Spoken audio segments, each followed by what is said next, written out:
انسان کا بیمار ہونا یہ اللہ تبارک و تعالیٰ کی نعمتوں میں سے ایک بڑی نعمت ہے۔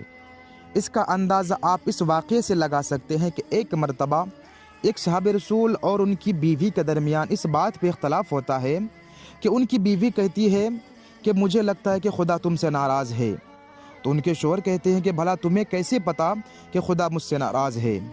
تو ان کی بیوی کہتی ہے کہ کتنے عرصے ہو چکے ہیں کہ تمہیں کوئی بیماری نہیں ہوئی ہے اور تم بیمار نہیں پڑے ہو، مجھے لگتا ہے کہ خدا تم سے ناراض ہے۔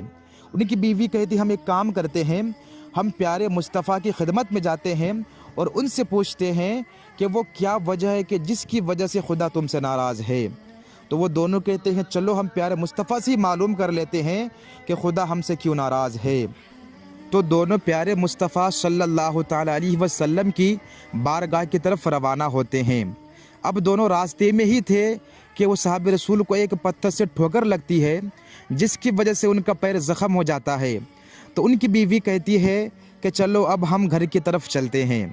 تو ان کا شوہر کہتا ہے بھلا ہمیں تو پیارے مصطفیٰ کی خدمت میں جانا تھا، لیکن اب ہم یہاں سے گھر کی طرف کیوں جانا ہے؟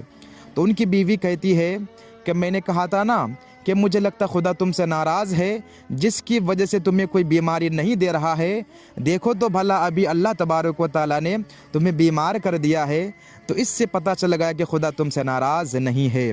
تو میرے عزیزو، اس واقعے سے میں یہ پتہ چلتا ہے کہ بیماری بھی ایک اللہ تبارک و تعالیٰ کی نعمتوں میں سے ایک عظیم نعمت ہے۔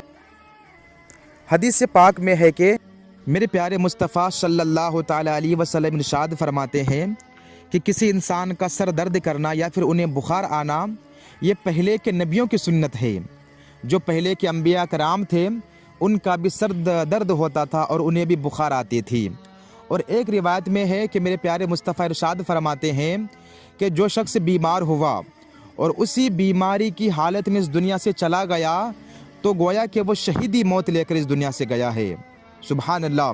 اور ایک روایت میں ہے کہ میرے پیارے مصطفیٰ ارشاد فرماتے ہیں کہ اگر کوئی شخص بیمار ہو تو اسے چاہیے کہ اسی بیماری کی حالت میں زیادہ سے زیادہ استغفار کرے اور زیادہ سے زیادہ لوگوں کے لیے دعا کرے، کیونکہ بیماری کی دعا کو اللہ تبارک و تعالیٰ رد نہیں کرتا۔ اگر کوئی شخص بیمار ہے اور وہ کسی کے لیے دعا کر رہا ہے تو اللہ تبارک و تعالیٰ اس کی دعا کو رد نہیں کرتا۔ اس لیے مسلمانوں کو چاہیے کہ بیماری جیسی نعمتوں کا ہم شکر ادا کرے، کیونکہ اس کی وجہ سے انسان کا گناہ کم ہوتا ہے، گناہ جھڑتا ہے، اور اللہ تبارک و تعالیٰ اس بیمار کو اجر عظیم سے نوازتا بھی ہے۔ سبحان اللہ۔